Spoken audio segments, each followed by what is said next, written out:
Hi, Dr. Larry Fee here, the upbeat old guy. Often throughout our lives, we're given to comparing ourselves to others.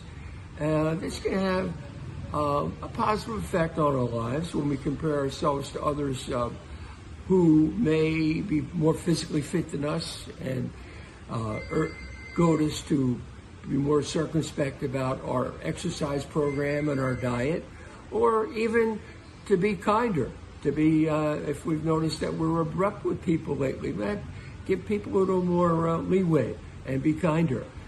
But when we compare ourselves to others, it can also have a negative impact on our lives. For instance, when we think, wow, they have a bigger house than I do. They have a bigger retirement income than I do. Or maybe they have a prettier wife than I do. Well, this is all negative. As Teddy Roosevelt once said, comparison is the thief of joy. And it's so true. It's been paraphrased later as comparison is the enemy of happiness. And either way, it's the same intent is there.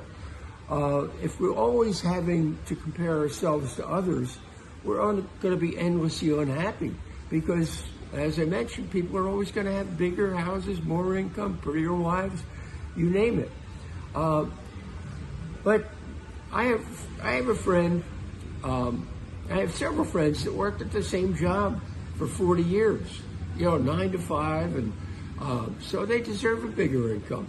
I have, in fact, one friend who was an operating engineer, worked those high cranes on buildings, on construction buildings, and that his union is so strong that he's got, in retirement, he's got about $8,000 a month.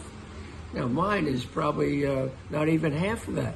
But for me, I spent 30 summers lifeguarding on the ocean in New Jersey, so I don't really deserve the big retirement income. I would work the summer, and then when the summer was over, I'd find some job, and then when the summer came again, I'd quit the job until I get into teaching, and then I had summers off. But as I said, it's really counterproductive to continually compare yourself to others. As Dennis Prager said, and I've quoted him before, he's such a wise man, he said the key to happiness is gratitude.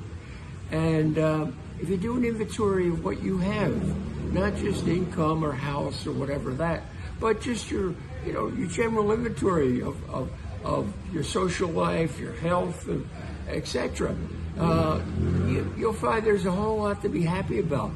I know that I am, and I hope that you are too. Okay? Take care now. Okay, bye-bye.